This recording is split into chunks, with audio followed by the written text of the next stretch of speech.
and some tenderness to the palpation, because the inflammatory process is the first step in the healing of a wound. This is called inflammatory phase.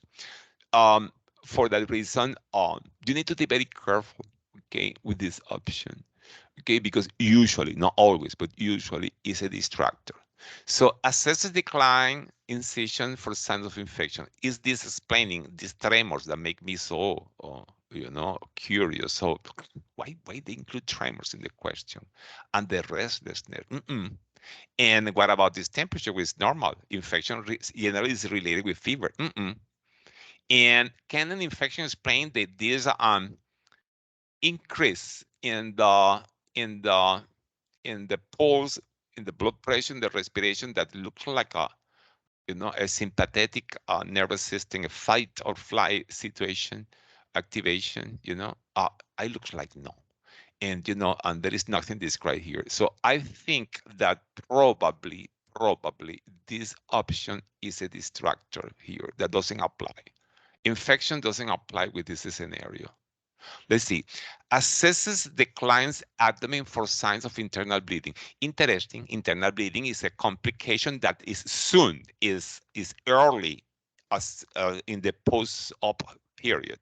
So we always need to be first looking for in the immediate post-operatory period for internal bleeding, because is that sometimes a blood vessel is left open inside the abdominal cavity or in the cavity or inside any wound, and then the blood accumulates in the cavities, in internal cavities, and you don't see the blood, but the patient is bleeding. And as a consequence, then the patient develops hypovolemia, so fluid volume deficit. But in that case, the blood pressure should decrease. So what I expect in patient that is internally bleeding is hypotension, and I see here hypertension doesn't fit. I could see tachycardia, yes. Even I could see increased respiratory rate because less red blood cells, less blood requires for the transportation of oxygen, increment of the respiratory rate. Yeah, the temperature is not generally affected by internal bleeding, but I expect hypotension, no hypertension. And it is not explaining those tremors and this restlessness. It's not the usual to see a patient bleeding restless and with tremors. So the presence of this blood pressure makes very probable the diagnosis of internal bleeding. Do you know how I am dissecting the question without jumping directly in what my gut or my stomach is telling me could be the answer, to make the question proved, to make sure that I'm asking what the question. So now the next option C, review the client's alcohol level at the admission. At the admission, and the admission was 1.5 days previously. Yeah, so 36 hours before. So if they say alcohol level at the admission, because they are stating that an alcohol level was done at the admission. We don't argue with the question. We always accept the question. We don't change the question. You don't read into the question. You accept the question. Okay. Why alcohol is important in here? Why they bring the problem of alcohol in this scenario, a patient that has surgery? Anybody can tell me?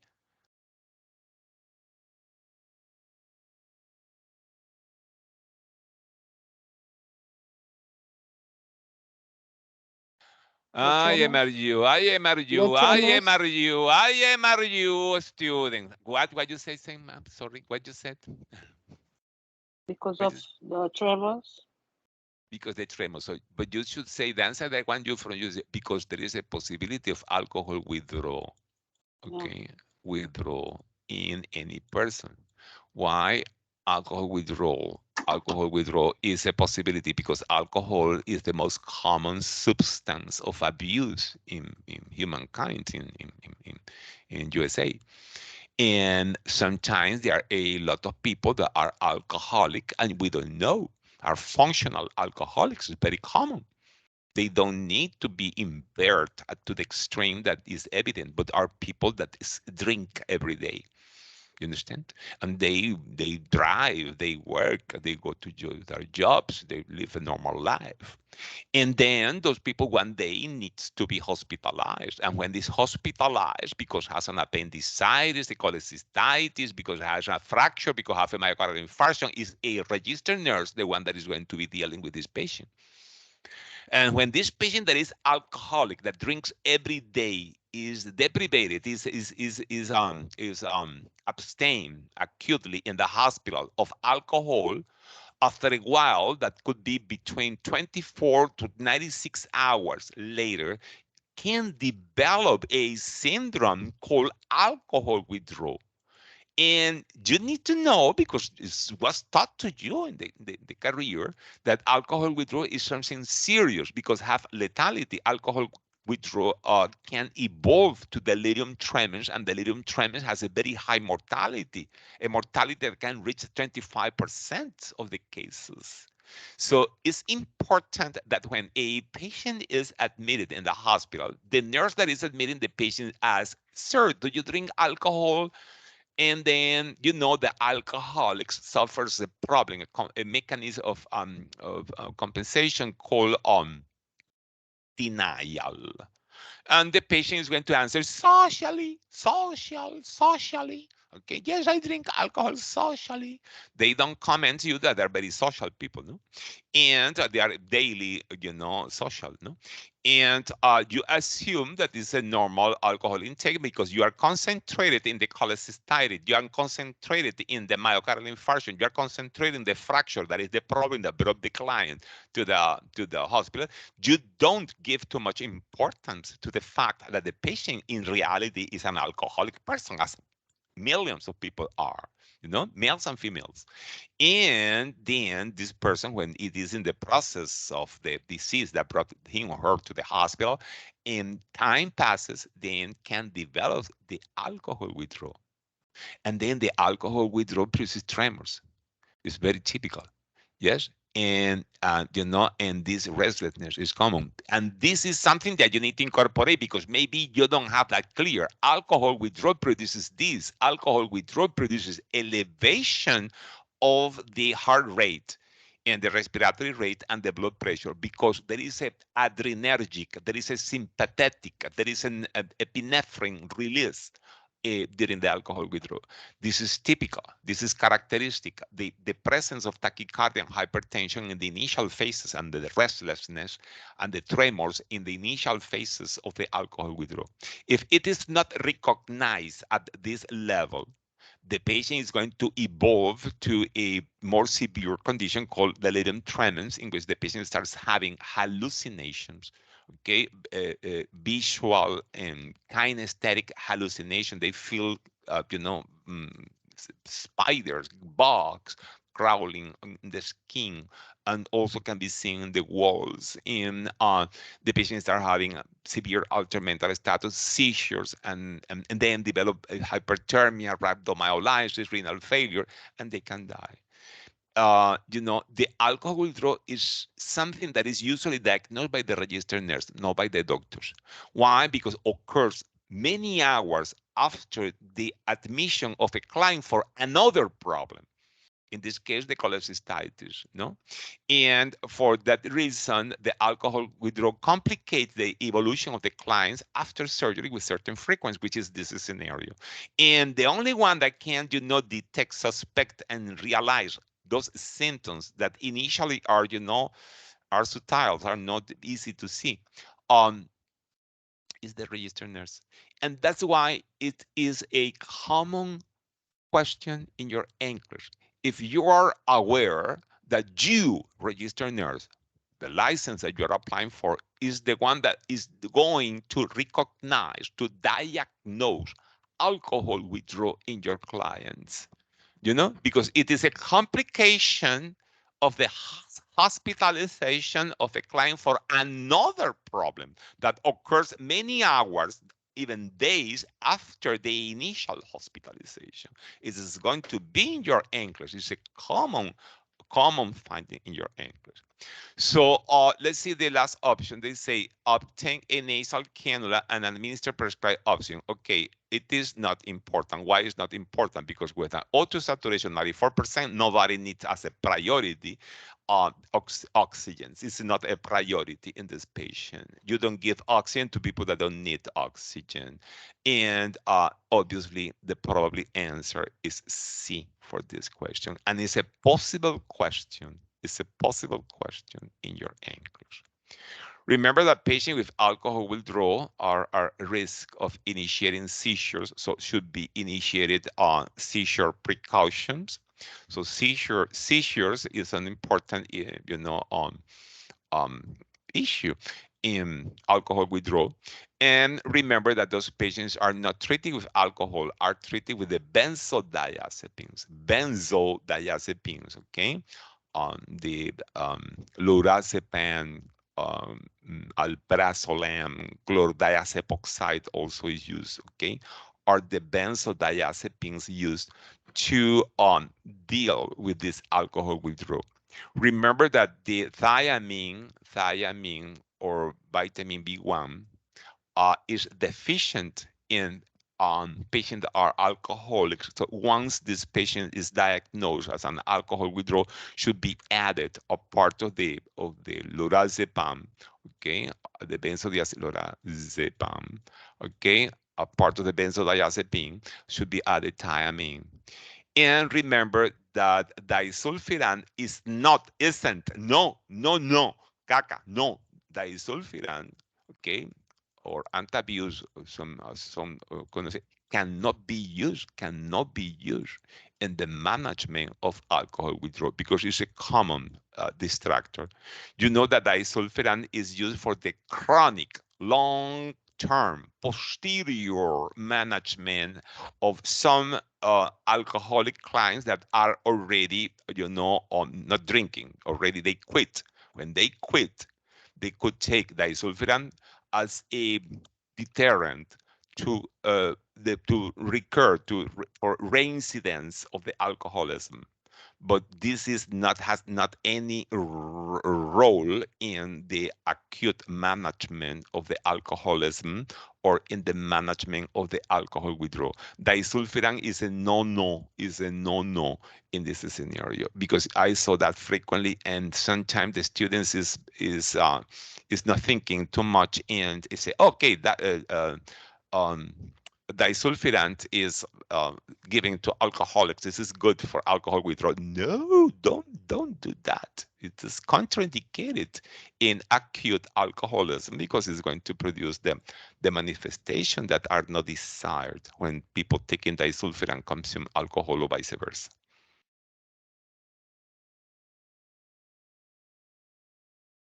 The physician working on a psychiatric floor is observing a male client diagnosed with schizophrenia sitting in a chair and looking to the wall saying, "Good morning, I'm Ruth and I will be your nurse today.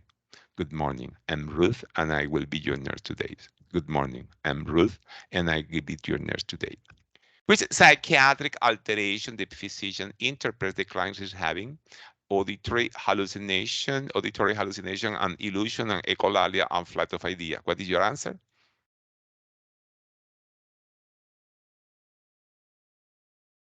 A.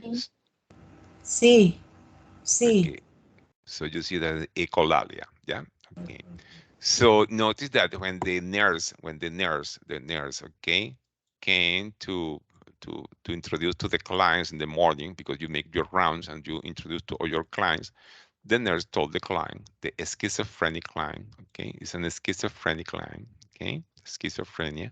They say, "Good morning, and Ruth and I will be your nurse." But then in schizophrenia, one of the language alteration that we can observe is this echo.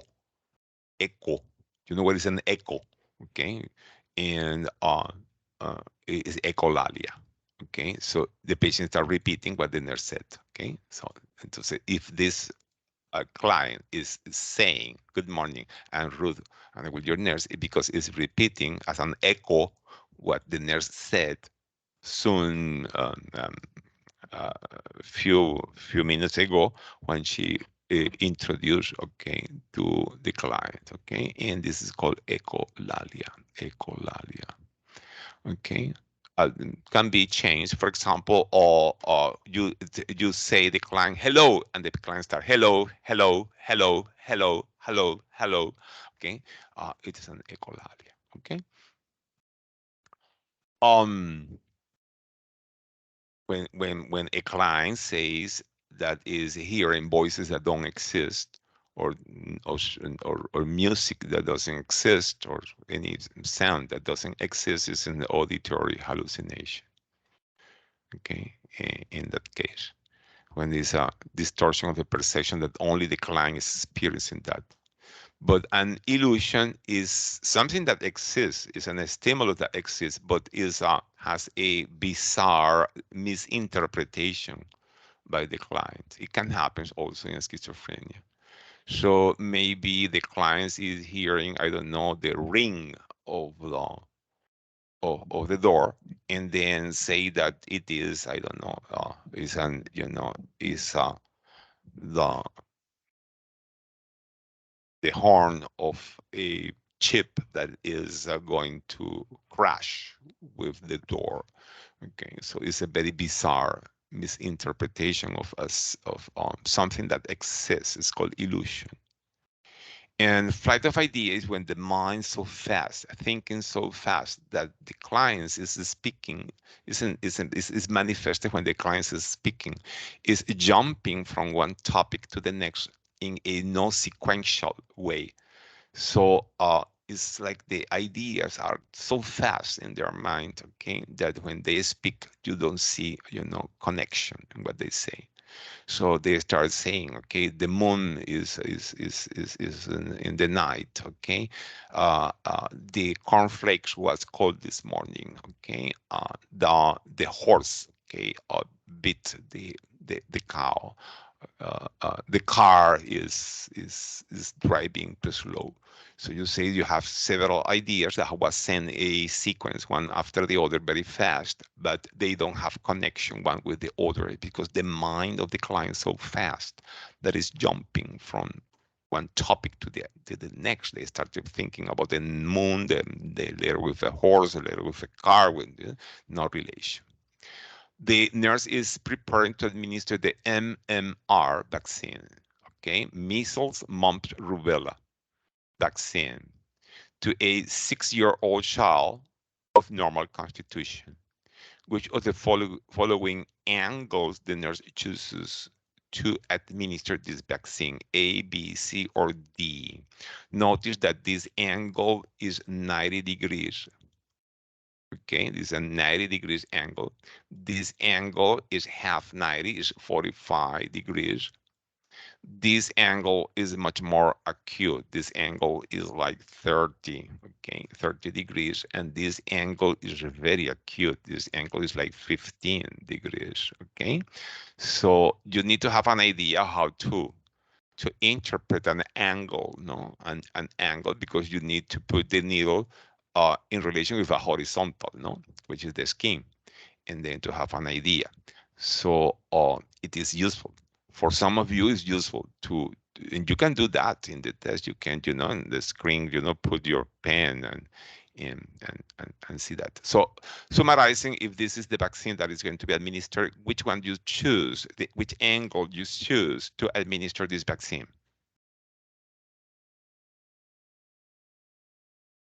A. Okay, A. for answering this question, you need two knowledge. You need to know which route is used for the administration of the MMR. And you need to know that the live viral vaccines that are given after 1 year of age, okay, that are the MMR and the varicella, those vaccines are given subcutaneous. So the MMR and the varicella, that remember please, that are the alive virus vaccines, are given subcutaneous. While the other vaccines, the majority are given intramuscular.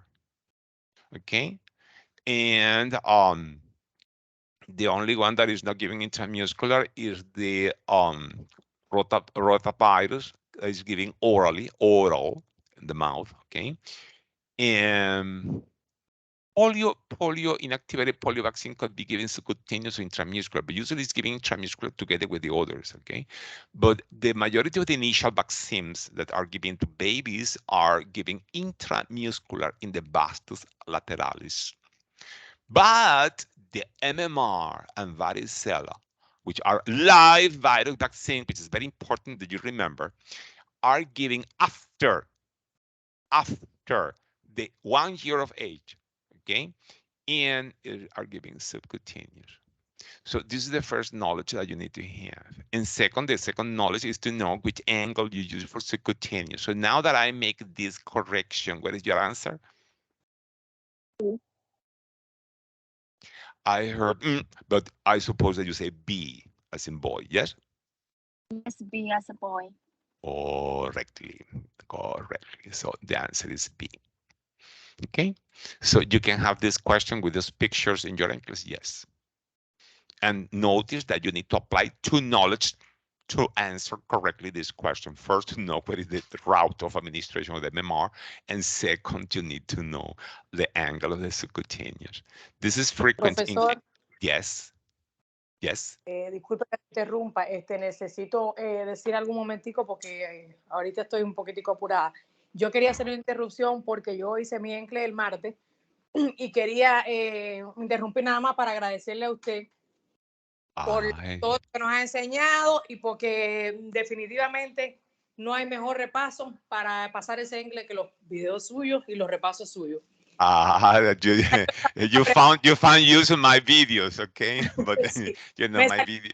Pregunta, pero enoxaparina, y me acordé de usted porque me salió la del exenatide, que no se me olvida las palabrotas que usted dijo. Y eso fue lo que me vino a la mente en el momento del examen, profesor. Muchas gracias, infinitamente estoy sumamente agradecida y que Dios me lo bendiga mucho. Okay, thank you very much for sharing with us, and congratulations and my best wishes for you, okay? Okay. Okay. So she said that she took her Nclex and she passed, and she found useful some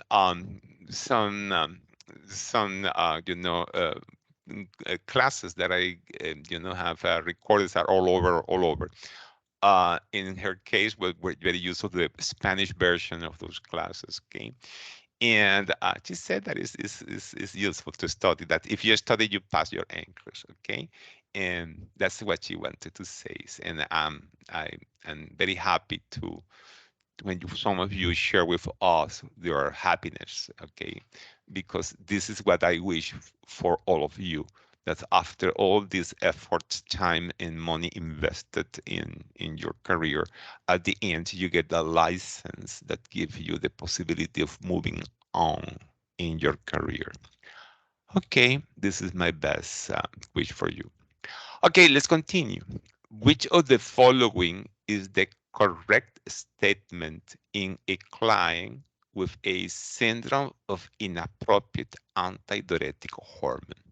Okay, so we need first to remember what is an inappropriate. Okay, this is too much or too little. This is too much. So you need to know is too much. Too much. Do not pee hormone. Why you say do not, don't pee hormone? Because it's what they say. Anti-diuresis. Anti is do not.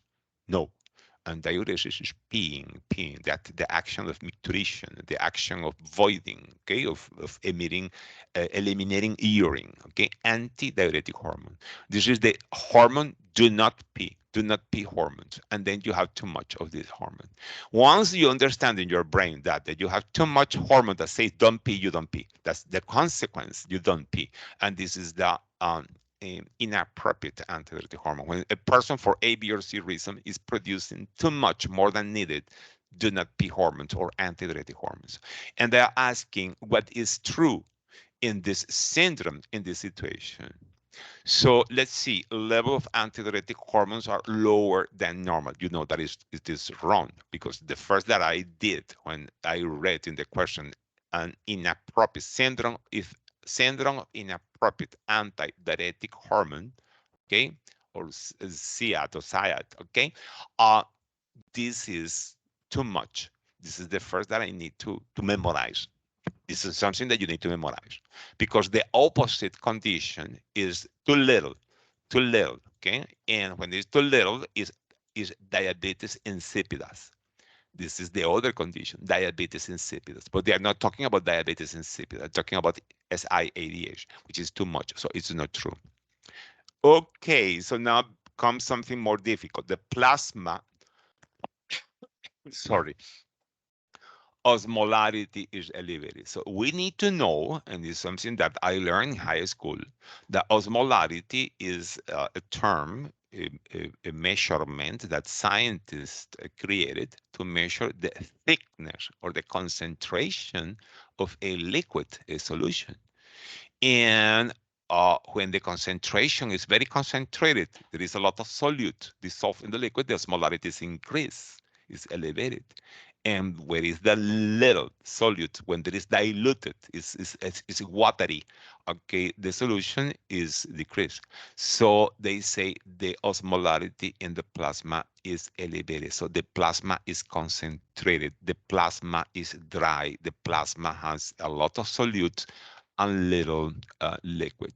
So it sounds, for me, I know well this condition. Sounds okay. Let's see that in the English. I say I don't remember. Let me see. Okay, what happens in a person that has too much antidiuretic hormone? Well, this person is not peeing. So the person is not peeing, no pee, no pee. So pee, when you pee, you eliminate many things, but one of the stuff that you eliminate is water. Okay, you eliminate water. Okay, if you don't pee the water, if you are not eliminating the water, no, if you are not eliminating the water, what happens? The water stays in your body. So what happens with your body? Your body becomes swelled. Swelled with what? With water. Yes. So what is going to happen? You gain weight. You develop edema. Because now you have too much water in your blood, too much water in your body. Why too much water? Because you are not peeing, because the water is not going to the toilet, okay? The toilet is dry, okay? Why the toilet is dry? Because you are not peeing.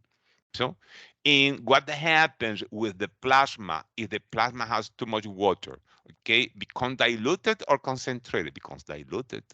So the osmolarity cannot elevate, the osmolarity decreases.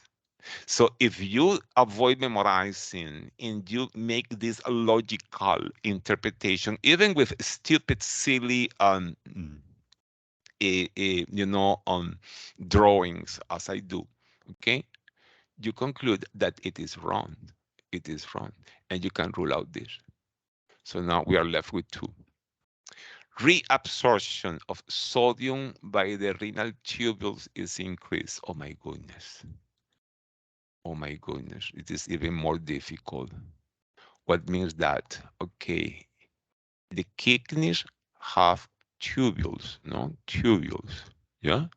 You know, the five glomerulus, a capsule of Bowman, and tubules. And those tubules, okay, have a loop of handle and the convoluted proximal tubules. This is anatomy and physiology that you pass always with A's.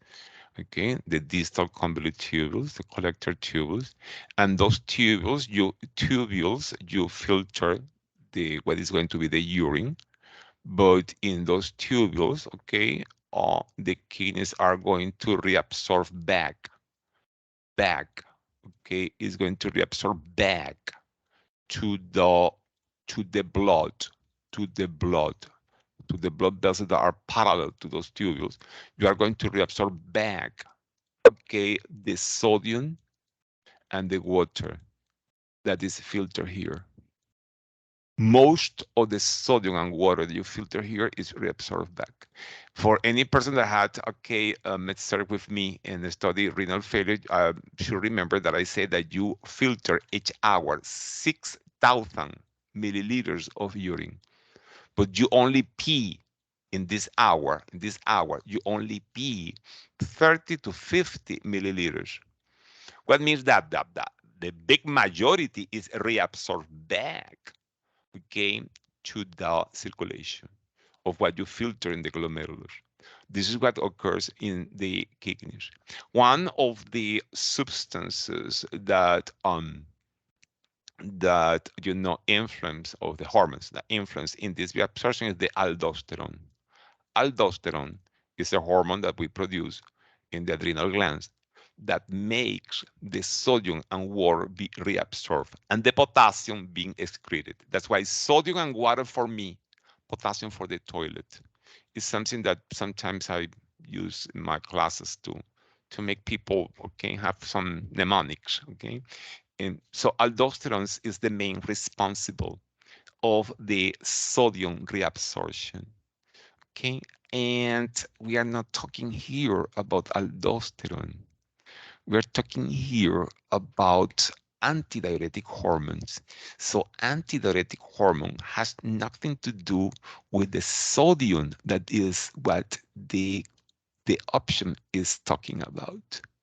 For that reason, based in this knowledge that I have from anatomy and physiology, I suspect that this is not true because the excess of antidiuretic hormone has no influence in the sodium, has influence in the water. But as I said, okay, the water is reabsorbed in the tubules. Yeah. And the hormone that influences in the reabsorption of water, yes or not, is the antidiuretic hormone. So when you have antidiuretic hormone, the water is reabsorbed back from the urine, from the tubules back into the blood. So this water that was here in this initial filtrate is going back to the blood and it's not going to be present in the urine. It's not going to the toilet. And then they are saying reabsorption of water by the renal tubules is increased. So based in the knowledge that I have of anatomy and physiology and that the action of the antidiuretic hormone in the reabsorption of water, then I say, oh, if I have too much antidiuretic hormone, in my kidneys, I reabsorb. So after I filter that in the glomerulus, I take it back into my blood, the water, because I have too much antidiuretic hormones and I don't pee this water. So decreases my urinary output, but then I keep the water in my body. That's why I swell. That's why I develop this dilution of my blood. And this is correct. So that's why this is a question of pathophysiology, deep pathophysiology. Is a difficult question, of course. I suppose that if this question is evaluated, this question will have a lot of value because it's a difficult question. The answer to this question is D as in David. The reabsorption of water is increased. So what I can take home from this question, remember that the kidneys regulate the amount of water and sodium that you have in your body, which must be normal. And it's super important, is related with the compatibility with life. And the aldosterone, this hormone that that is produced in the adrenal glands, regulates the reabsorption of the sodium. But the antidiuretic hormones regulate the reabsorption of the water in the kidneys. So aldosterone obliges the kidneys to reabsorb sodium. And the antidiuretic hormones oblige the kidney to reabsorb water. Okay, of course they are related, and they are, they are related, but because when you reabsorb sodium, you reabsorb also water. But to simplify, let's remember that the one that is responsible the reabsorption of sodium is the aldosterone, and the one that is responsible the reabsorption of water in the kidneys is the antidiuretic hormones. And for that reason, when there is too much aldosterone activity, like for example in Cushing disease, you reabsorb too much sodium and too much water also, because water follows the sodium, and for that reason you develop edema and hypertension in Cushing. But in the case of SIADH, the syndrome of inappropriate antidiuretic hormone, what you reabsorb alone is the water. So that's why you reabsorb the water. You don't pee. You don't pee enough because you're reabsorbing the water. But then the consequence of reabsorbing the water without reabsorbing the sodium is you become diluted. You become watery. Okay, you swell, yes. You gain weight, yes. But then you dilute your body. You dilute your blood. So the osmolarity of your plasma will decrease. And it can produce brain edema. That's why neurological manifestations are the most visible manifestation of the SIA, visible and severe manifestation of the SIADH, which is for some of you difficult to understand, but in reality it's not well, difficult could be, but it's nice. It's beautiful to understand finally how it works. If you have any question, if you didn't understand any of the explanation, let me know. Okay, another question that I have here. A diabetic client has been prescribed pioglitazone. This is easy for you. If the question says diabetic client has been prescribed pioglitazone, you have 50% of the questions done. Because remember, I've been telling you in pharmacology, in Nclex, they ask two aspects. One, for what is the medication? For what is used the medication? Which one is the desired outcome of giving the medication? Which is one of the parameters that a nurse giving medication needs to follow, need to see that the medication is working properly or not.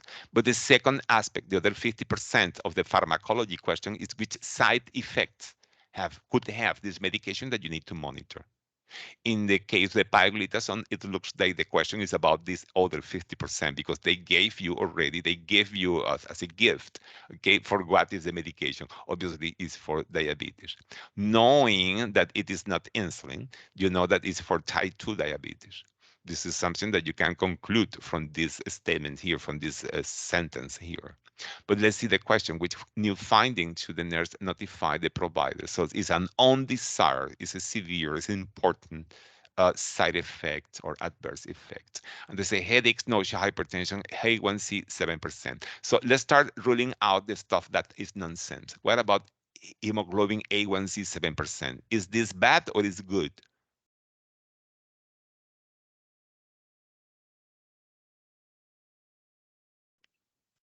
It's good. It's It's bad good. Why bad? What bad? Why bad? Why you call because it is higher than 6. Oh, no, no, no. The American Diabetes Association says for diabetic clients, okay, we consider well controlled if the A1C is below 7%. So the threshold is 7%. So in reality, it should be 6.9 or lower. So it's only a tenth, okay, elevated. Do we call the doctor very alarmed? Do you think that the question is to call the doctor very alarmed because the A1C is 0.1, point or percentage above the desired? I don't think so. So this A1C is almost good. Majority of diabetic clients, when they have the A1C in 7%, they are very happy because they are near the perfect control. So summarizing, we need to memorize for Nclex. The American Diabetes Association says, not for normal people, not for you, not for me, not for you, for me, that you have that below 5.4%, okay? Which is the perfect for us, okay? So for diabetic client, and they say here that the patient is a diabetic client, having in control in treatment, having the A1C in the last 3 months and below 7% is good control. So this patient is slightly okay, 0.1. So it's not to call the doctor, very alarmed. It is a question about something that could be more concerning. Okay, should notify the provider. Okay, is necessary to be notified. So I don't think I rule out this for that statement.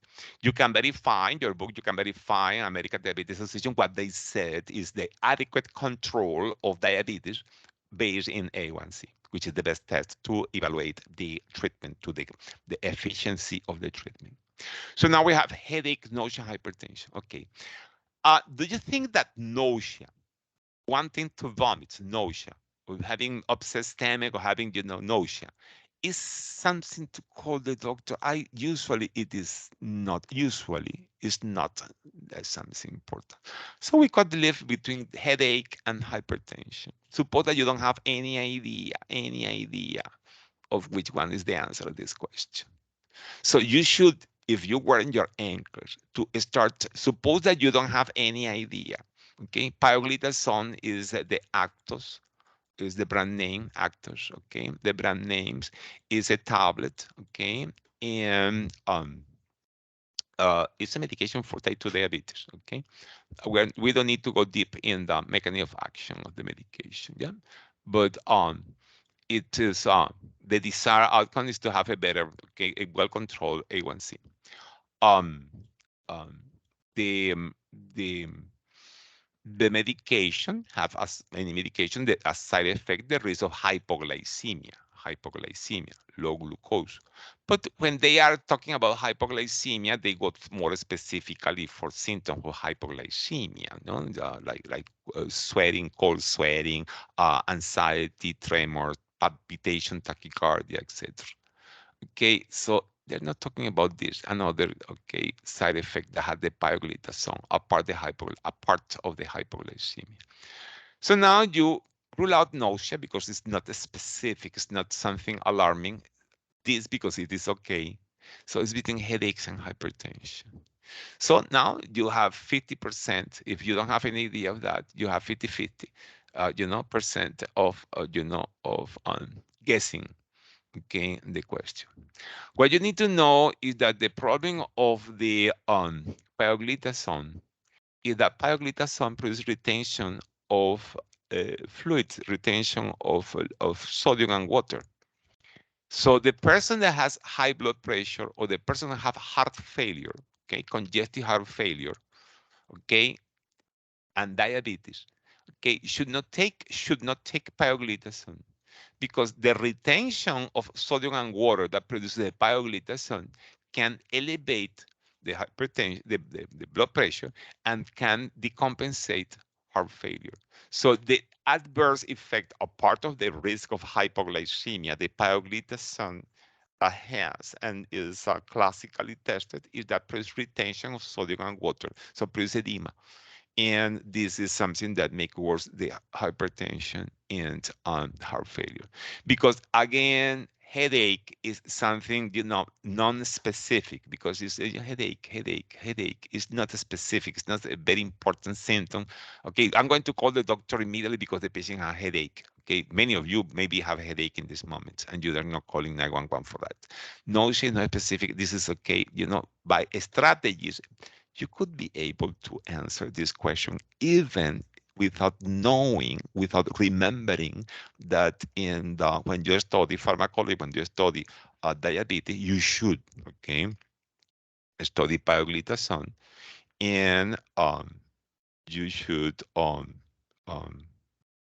know that as a part of hypoglycemia, this medication had the potential of producing edema, retention of sodium and water, decompensating patients with concomitant hypertension and heart failure in diabetes.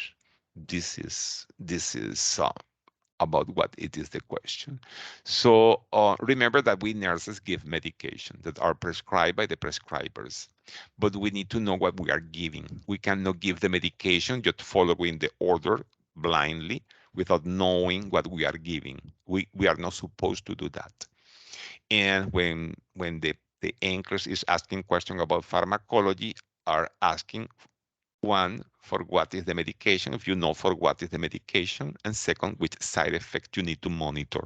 So this is one of the side effects: the weight of the client, edema, presence of edema, blood pressure, and symptoms of heart failure, overload of volume, are, manifestation to monitor in patient taking pioglitazone. Pioglitazone is mildly hepatotoxic, so also it's convenient to monitor AST and ALT, the liver function test. Is another side effect of pioglitazone. But the most commonly tested, I can assure you, I see many times this question in Nclex, pioglitazone, this medication. And ¿cómo se llama? The most common topic that brings concern is the possibility of fluid retention, decompensating hypertension, or heart failure, which are, concomitant morbidities in patients that are being with many years of diabetes. Pioglitazone. In a client with right shoulder surgery, okay, right shoulder surgery, where the nurse places a pillow to avoid adduction. So remember, okay, if you separate, is AB adduction. If you approximate, is AD adduction, okay?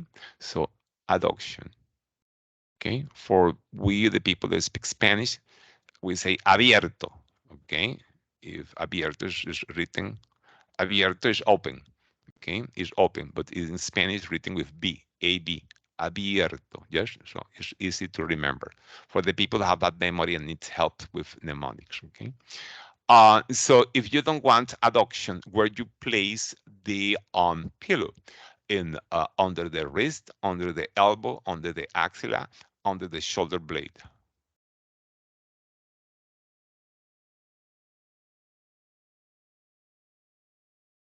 B.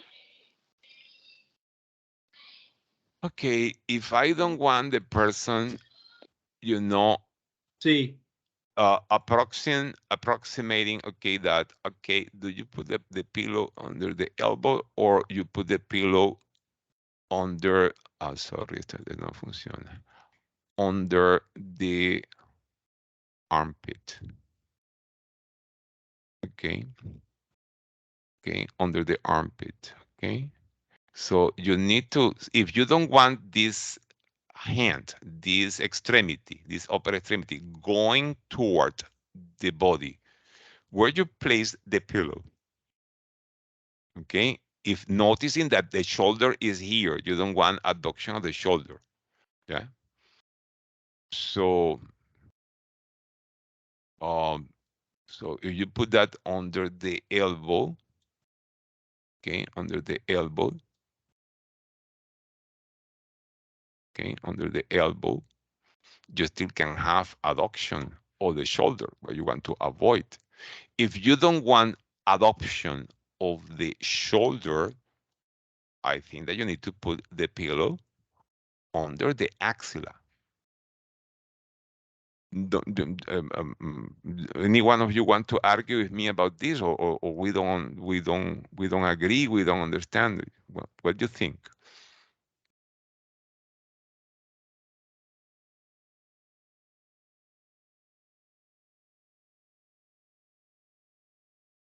You're right, Professor. Can you say again? I understood, Professor.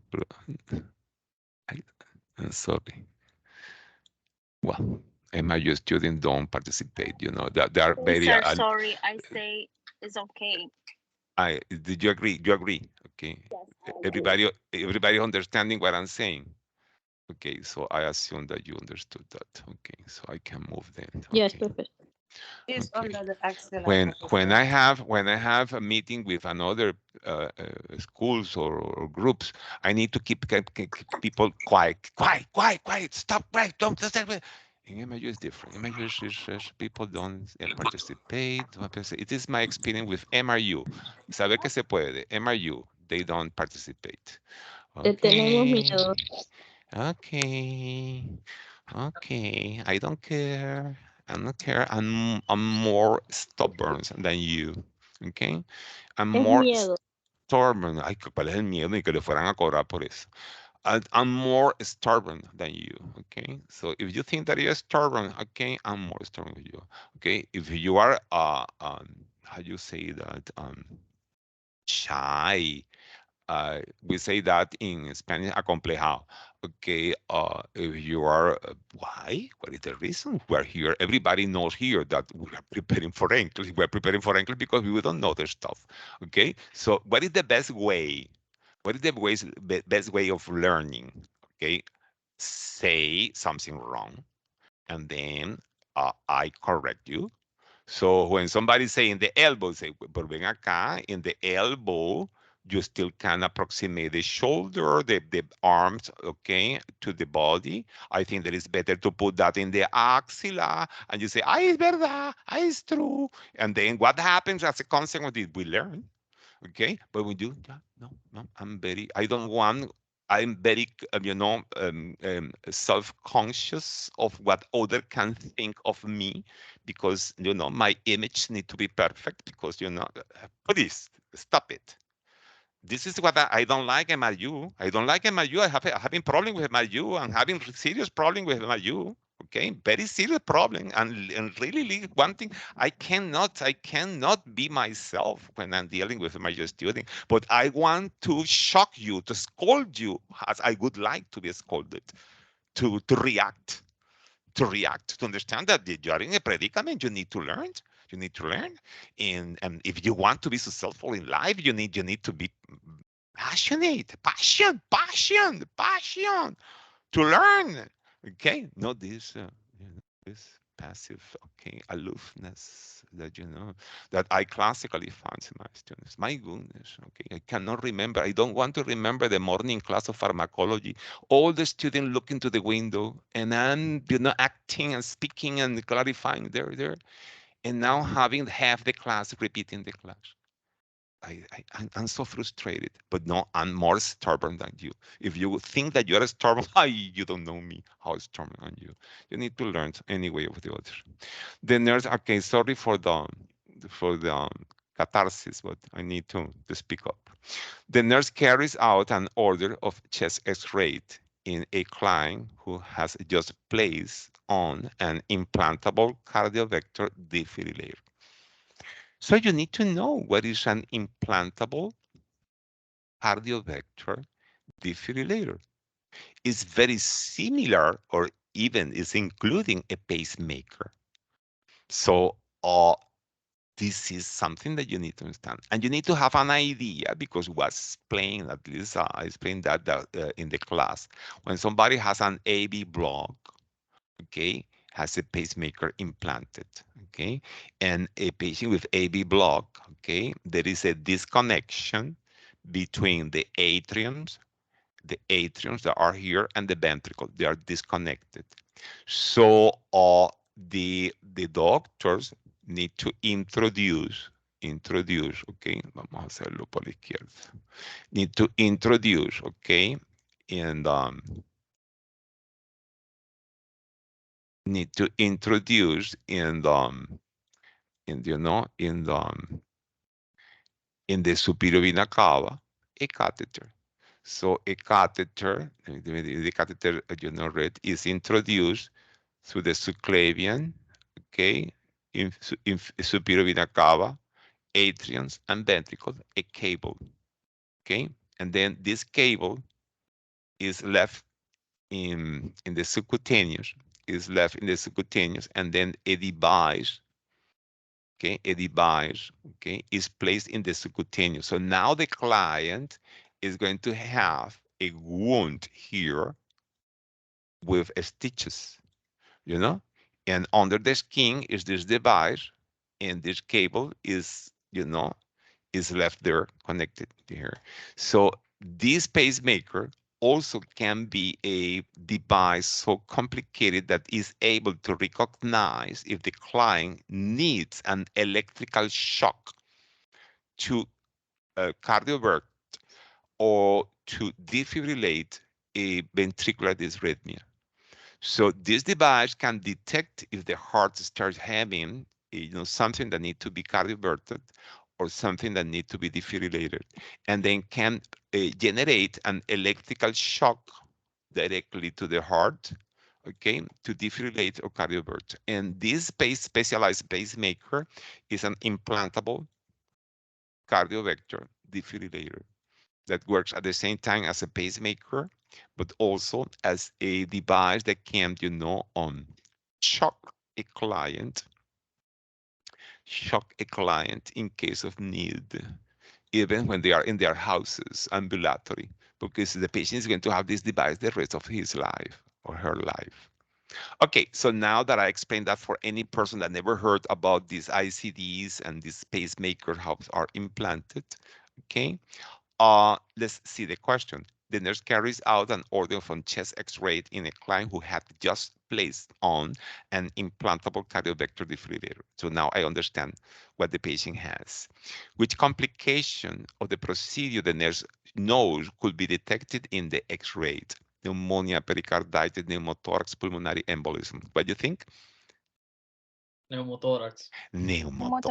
Pneumothorax, because precisely any central catheter, and remember that they need to access, okay, the central catheter, the subclavian and the superior vena cava, can has as a complication an accidental, piercing of the lung, which could produce a collapse of the lungs, pneumothorax. That's why after the placement of the central catheter or pacemaker or whatever that implies similar procedure is mandatory in X-ray for two purposes. First, to verify that the catheter or cable is where intended. And second, to be sure that the procedure didn't produce as a complication a pneumothorax. So the answer is pneumothorax. Good. This is the answer of this question. Okay. It's important. It's a very important, and Nclex consider this important to be known by the nurse. Why the X-ray is so important? A nurse is caring for a schizophrenic client, and again, it's an schizophrenia, who complained to be annoyed by the auditory hallucinations. What is the best action to help this client? Notice that it is true. There is a moment in which the schizophrenic client, thanks to the medications and thanks to the therapy, they acknowledge, they realize, they understand that the hallucinations are not real. And then, okay, even if the hallucinations can stay there, or the noise or the music or the language or somebody speaking can be present there, they know they are not true, that those are part of the disease, and they can feel annoyed by this that they know that are not true. So they don't follow anymore commands, they don't follow anymore, they are not so deeply affected, but it's annoying that you are watching TV and be hearing voices or sleeping and hearing voices. So this is the scenario. The patient is annoyed by the auditory hallucination. What implies that is a patient that has evolved in time with treatment and therapy to reach the level of recognizing or realizing, okay, acknowledging that the hallucination, the voices are not real, are part of the disease. So they reach this level. They recognize that they are sick, and part of the sickness is the voices. So now they are asking a practical question: what is the best action to help this client? Tell to write into an imaginary diary what the voices are saying. I think that is promoting more craziness. Give a headphone to listen to music, schedule participative activity during the day, isolate the patient in a private room. If you isolate the patient in the private room, first you are violating their right to freedom, and it's not correct. This is against the rights of the patient. You don't need to isolate the patient for that, and it's going to make the voices worse because the patient is going to be isolated. Okay. activities during the day, okay, in some moments could distract the client, but it's not going to be the most effective way, because in some moments the voices are going to return, especially the patient cannot be in activities all the day. So the voices are going to annoy the clients when the clients is not in doing the activities and cannot be doing activities all the day. Need to have some moments of rest, okay, etc. So it is, looks like it's not practical. We agree that it is a nonsense. It's like, promoting more schizophrenia. So it sounds like a practical approach. If you have a noise that you don't want to hear, what you can do, you can, put, okay, music that you want to hear, music that you like, okay, loud, okay, high volume, and then it can, overcome, okay, the voices. So this is the answer of this question, obviously, okay? It is a logical and practical approach. It is a classical question. It's a question very classical in mental health, have been in Nclex previously, and is in many Nclex books.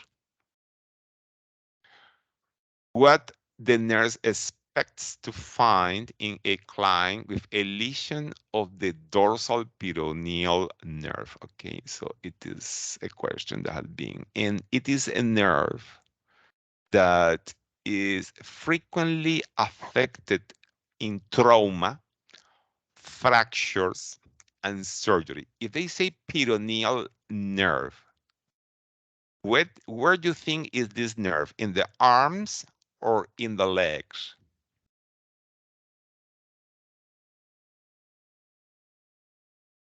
Leg. In the legs. The other name of fibula, okay, is the peroneal bones, okay, fibula, okay, is in the legs, okay, and is a nerve very important, because when you are going to walk, guys, when you are walking, this is one leg is on the floor, no? Is on the floor, and the other leg is in the air, advancing, no? When you are walking, no? When you are walking, it's important that you have this foot, okay, dorsal flexed, because if you have the foot dropping, okay, extended, when you step, you are going to fall. You need to understand that you take that for granted, but it's important to have the foot always in this position. So there are a group of muscles that are here, okay, in the leg, that keep the foot in this 90 degrees angle. So it's called dorsal flexion, okay? And it's very important, okay? And this nerve participates in this important, okay, in this important function.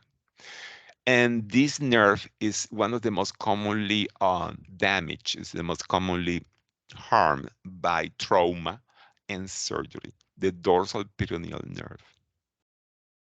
And if a person has a lesion of this nerve, then is unable of dorsiflex the foot. Okay, has nothing to do with the Achilles tendon. Shuffling march is the one that you see in Parkinson's, that you don't elevate the leg, okay? You have the foot, okay, dorsal flex, but then you don't elevate the legs when you are walking. You, instead of that, you are sliding the feet, no? You are shuffling, you are sliding the feet, okay? If you were to walking on ice or in the snow, shuffling, okay, without elevating the feet. And this is Parkinson. And calf tenderness can be anything, but it's not a lesion of a nerve. So it's unable to dorsiflex the foot.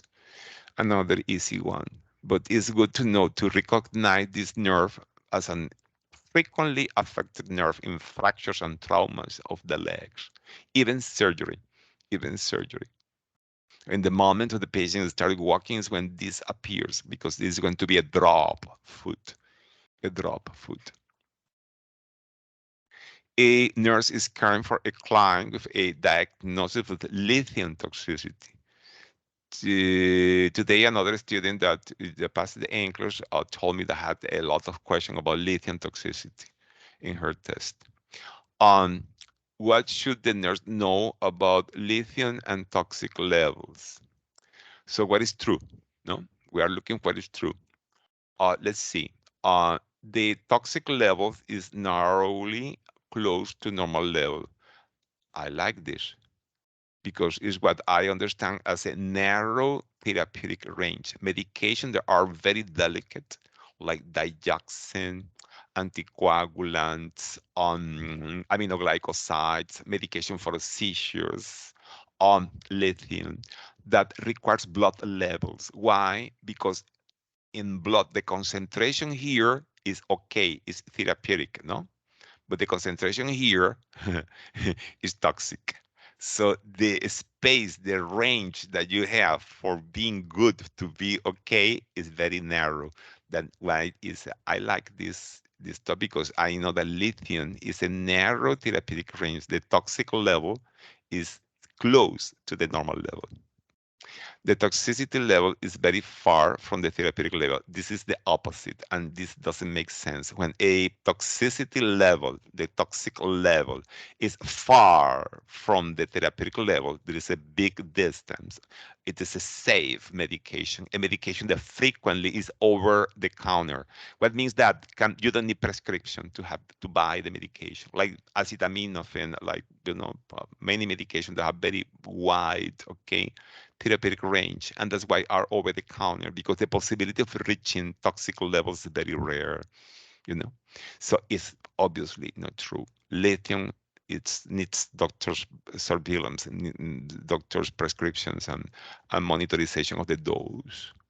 Symptoms related to toxic levels are like the effect of regular levels. To say that regular level have the same manifestation as toxic level is not true. In regular levels, you have your bipolar control without side effects. In toxic level, you have adverse effects like tremors, gross tremors, like ataxia, lack of coordination, nausea and vomits, diarrhea also. You have slurred speech and oversedation, cardiac dysrhythmia. So it's not true, because what say here that the symptoms, okay, of toxicity are the same symptoms of normal levels. No, it is a nonsense. This is what say there's in plain English. Toxicity does not affect the patient mood response. Toxicity does not affect the patient mood response. This is a mood stabilizer. If the patient is taking that for mood stabilization, you don't want toxic levels, because it's not going to be the purpose. So they say that toxicity does not affect the patient mood response. It's something that doesn't make sense. So obviously the best option here is A. Okay, so it is a concept of pharmacology concept that is in Nclex. I have proof that is in Nclex. The concept of medication that have narrow therapeutic range, in which the distance, the separation between the toxic levels and the therapeutic levels is very narrow. And it is an important concept for you to understand.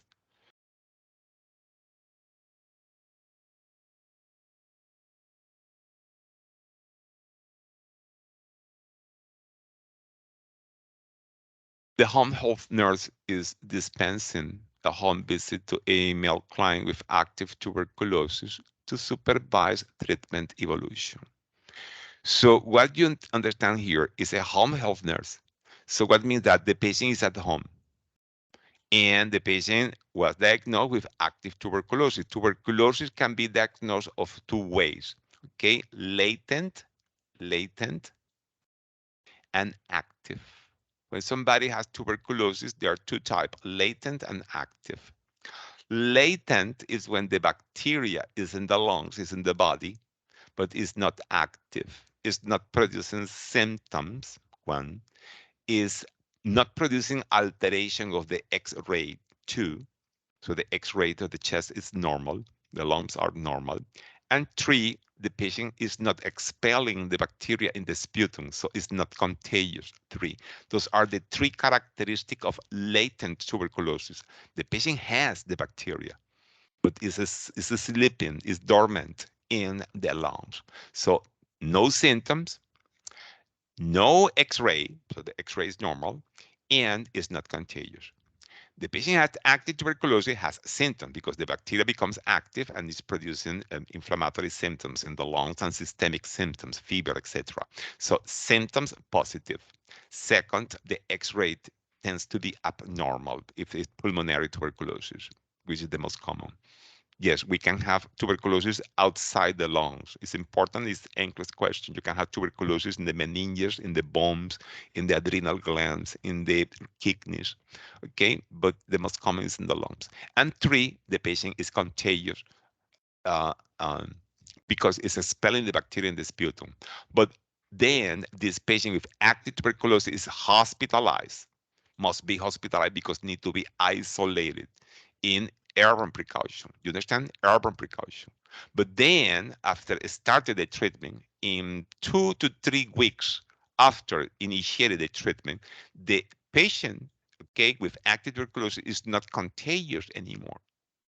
And it is verified because 3 sputums in taken in consecutively in different days are negative. So there are no more bacteria present in the sputum. When this occurs after 2, 3, 4 weeks of treatment, the patient is discharged home because it's not contagious anymore.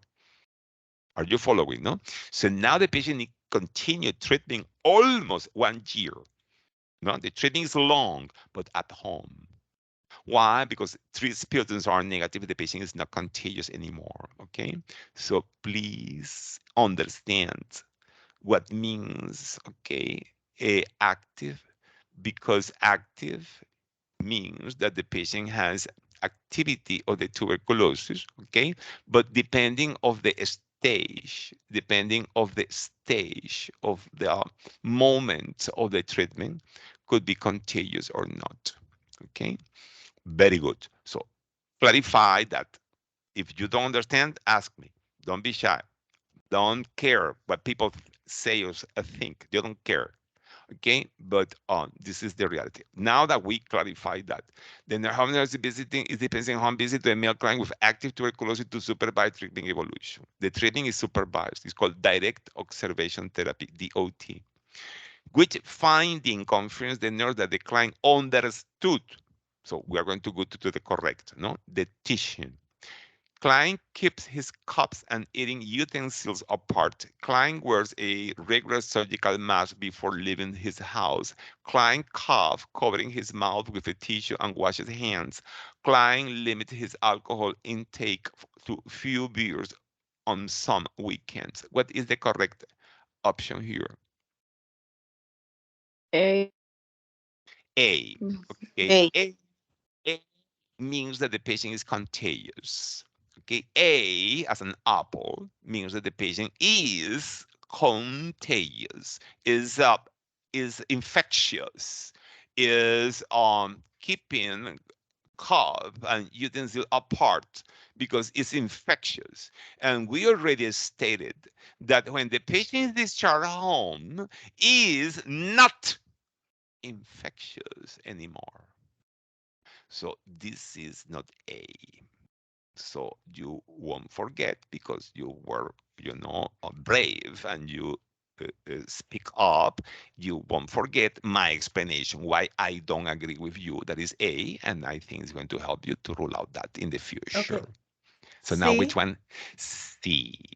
Because B is also incorrect because the patient is not contagious, doesn't need to wear mask.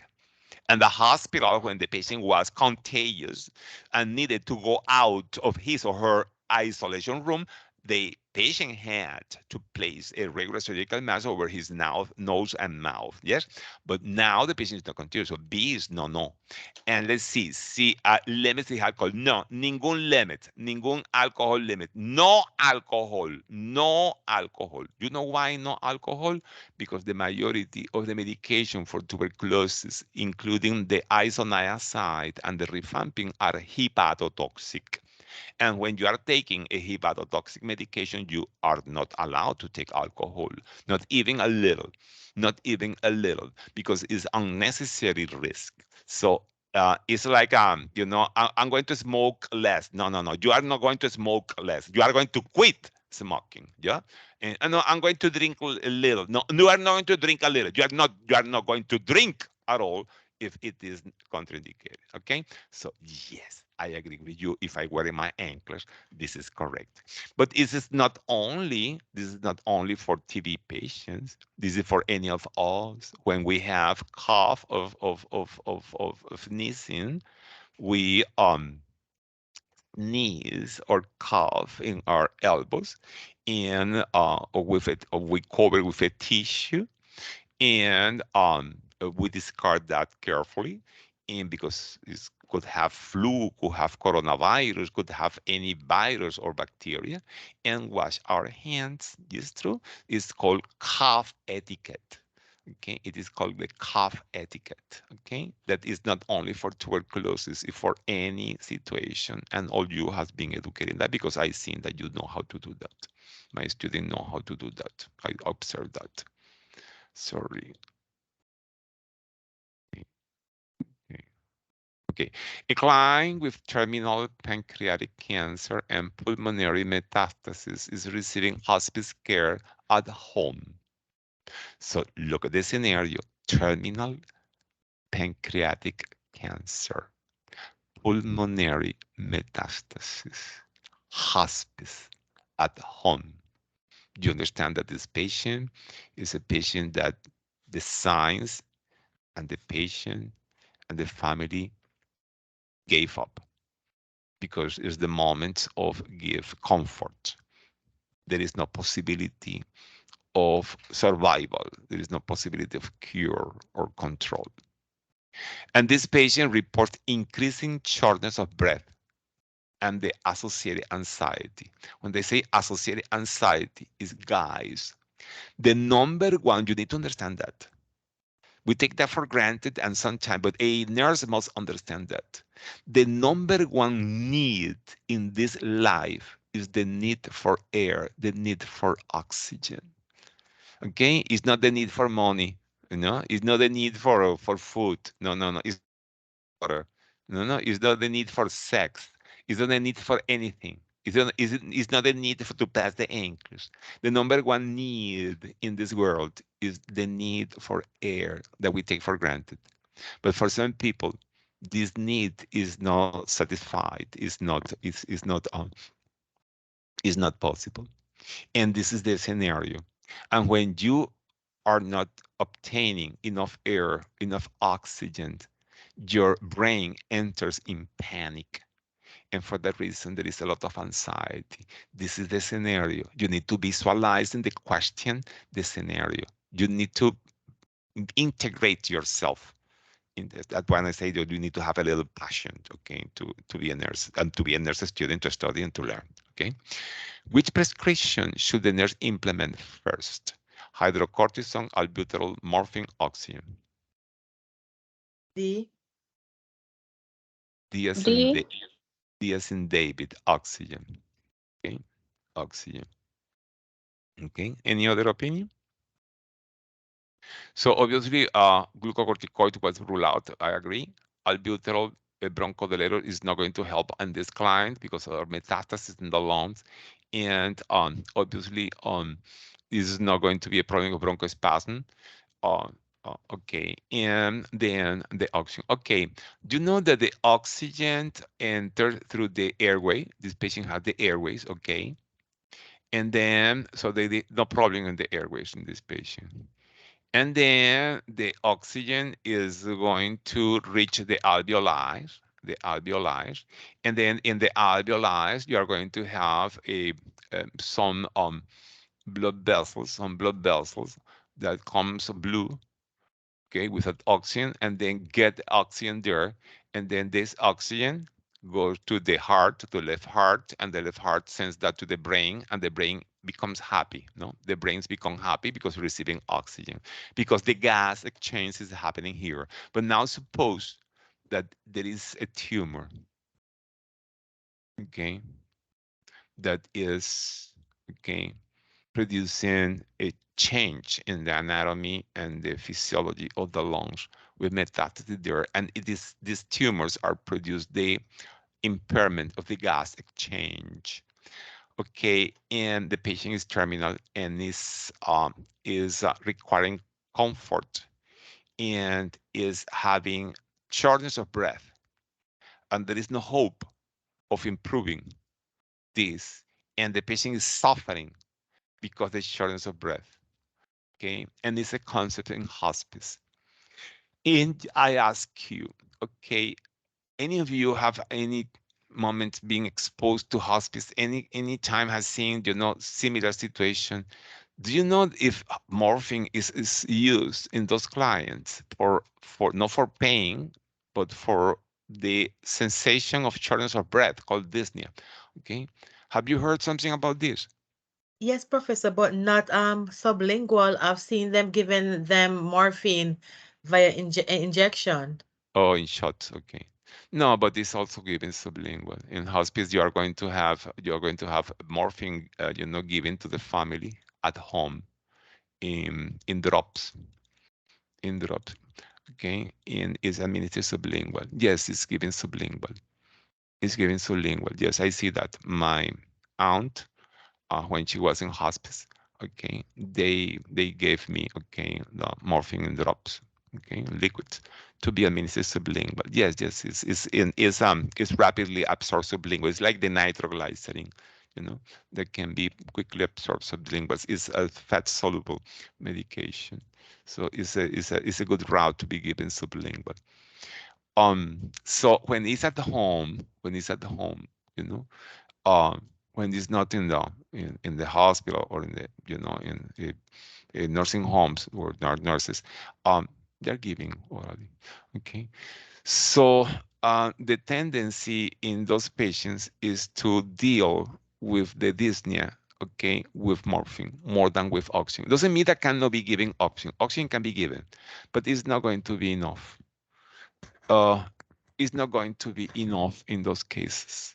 Okay, the patient, because the severe advanced disease, is going to continue experiencing the shortness of breath because the severe metastasis.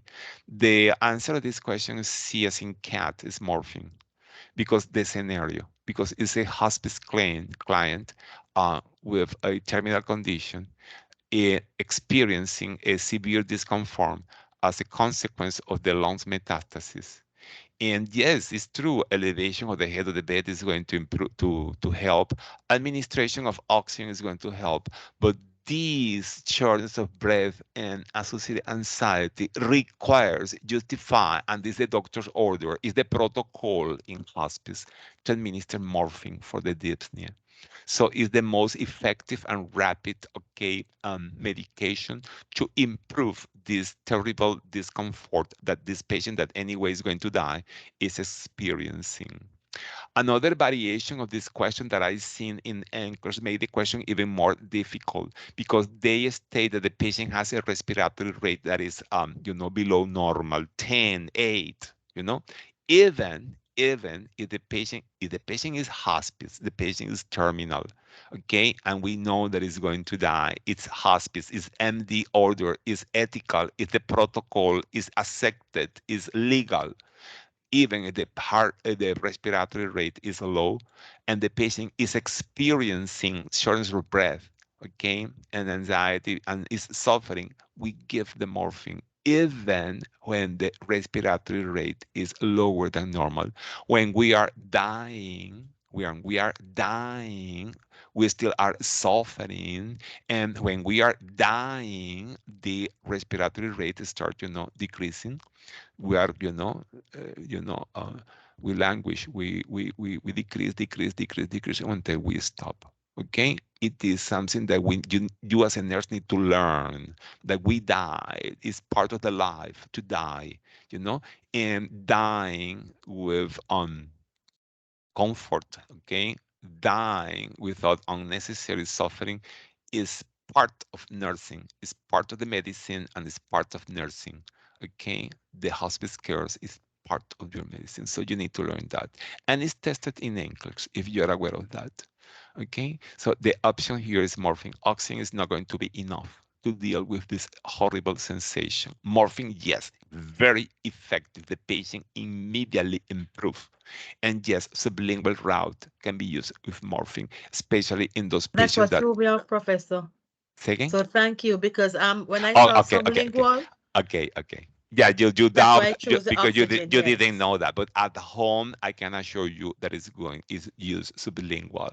Remember that many of those patients are unconscious, and then that's why you don't expect the patient swallowing, and you don't necessarily have a nurse all the time at home when the patient is in hospice, so they can live to the family. Okay, the morphine sublingual in drops. Okay, to help those clients. Okay, so this is what we learned from this question.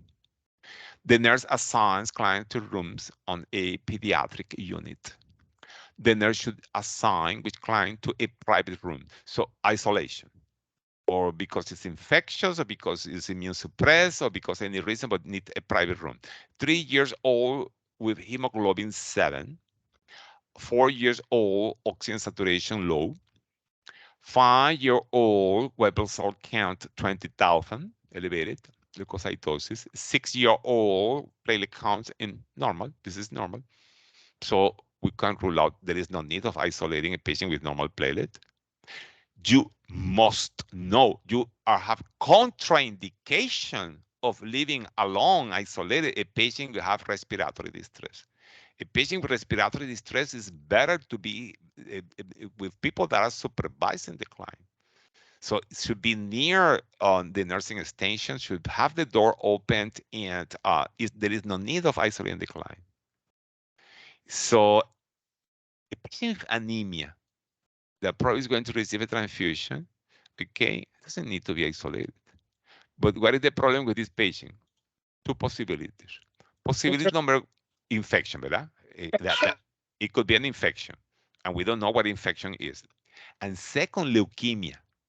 Because also in leukemia, that is, can be seen in pediatrics, the white blood cells can increase. They are, bad white blood cells. They are, tumoral white blood cells. They are good for nothing, but they can increase. So either if it is an infection or if it is a leukemia, both requires isolation. The leukemia because immune suppressed, and the infection because could be contagious. So I agree with you. C is the best option for this question. Sometimes the questions in English are very simple, very simple. When must be discarded the sharp container? You've seen those sharp containers that are in the walls in the hospitals, in nursing homes. La verdad que no son así, pero bueno, similar. That that are and then you throw there your needles and your stuff. When should be discarded? That if you have this question, what would you answer?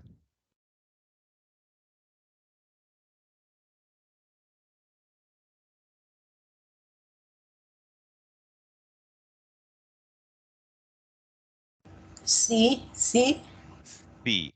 sí. D. And C as in cat means Yeah. that you are going to, the stuff that is inside is going to be empty. I don't know where, but it is not. It's a tricky Was it question. D? It's better to D. discard all the container. You close, this has a lid that can be closed. You close the container and then you discard the container, you know? And you put a new one that is empty and brand new.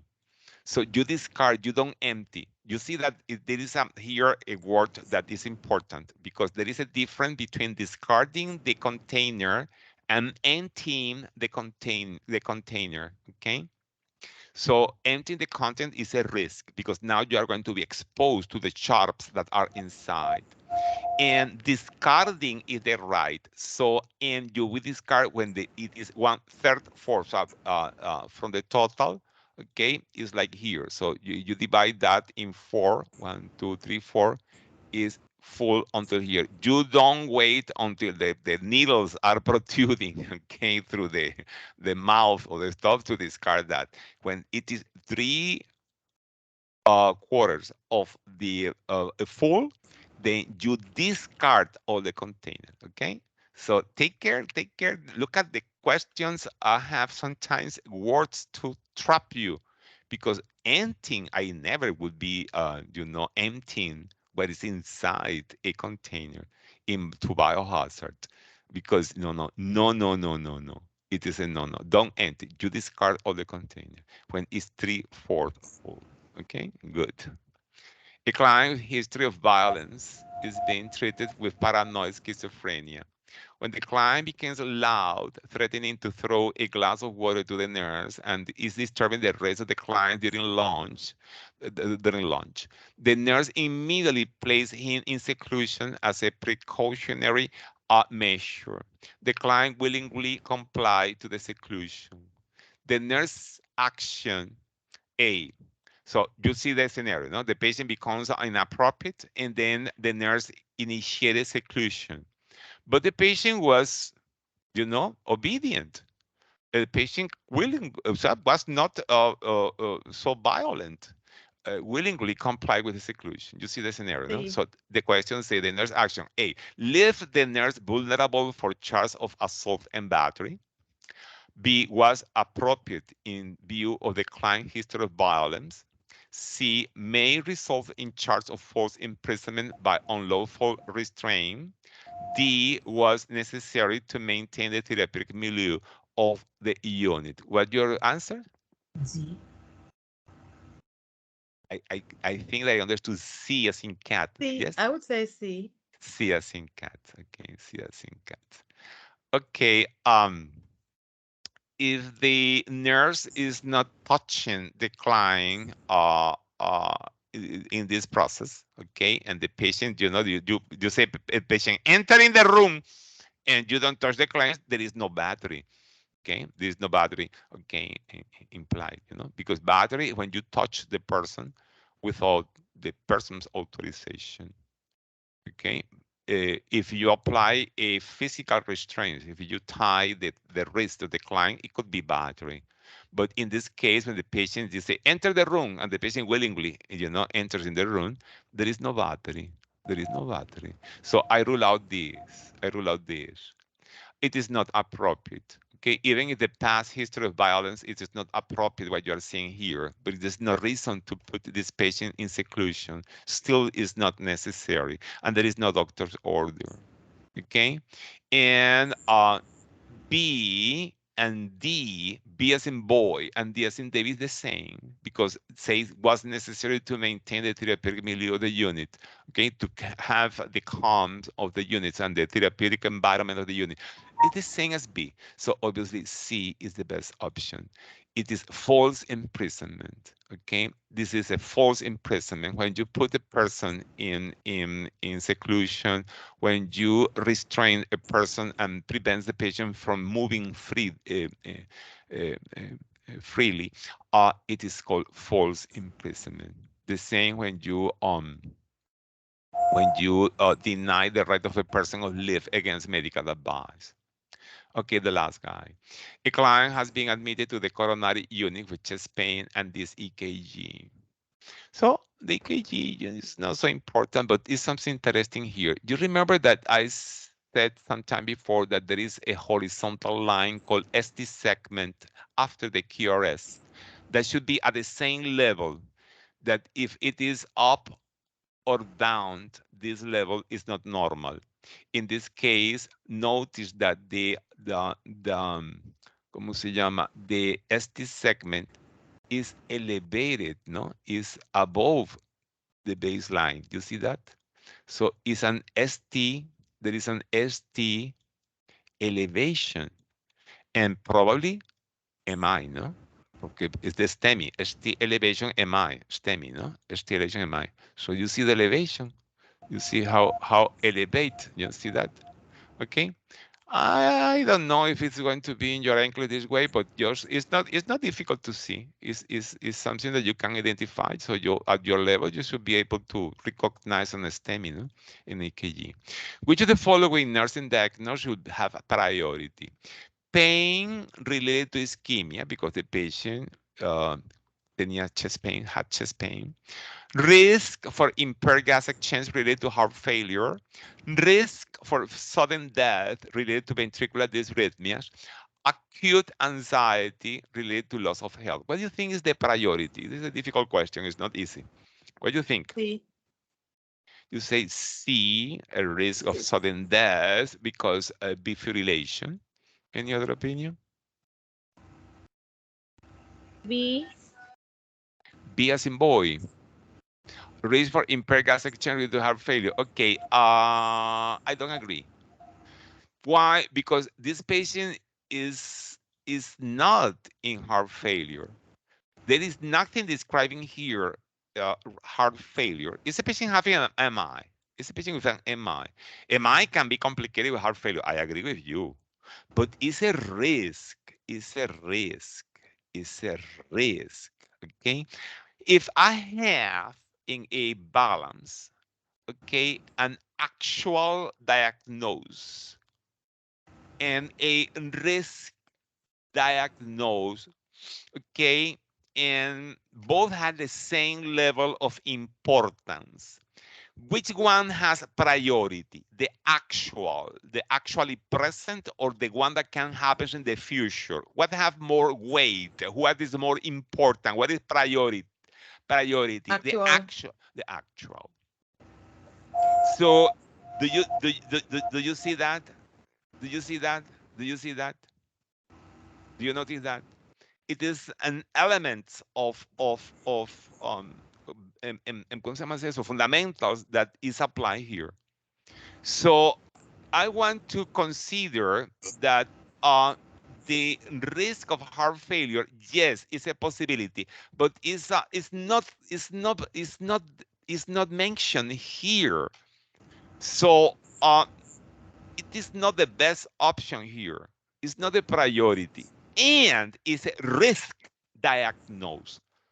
This is the way of trying to convince you why, even if it is important, I know that you are applying a good critical thinking, but it's not a priority because it's something that could happen or not in the future. You understand?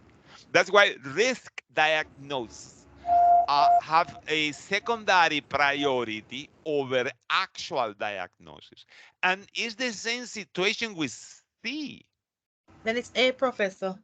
I'll But choose then I have an actual diagnosis, one A. part of the heart that is dying, and because it's dying, it's producing lactic acid and it's producing the pain.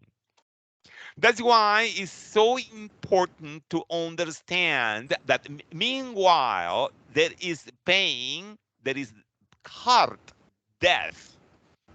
Pain translates in heart death.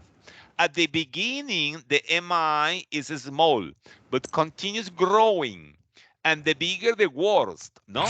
Continues growing. Meanwhile, there is pain is because the death, the necrosis, the infarction is growing. You understand? That's why one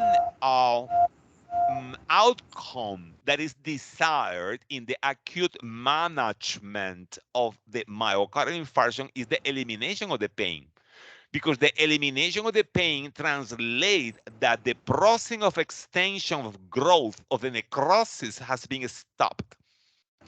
And the morphine has an important role here because the morphine is a potent vasodilator that decreasing the cardiac load, the cardiac work, can stop the growth of the necrosis.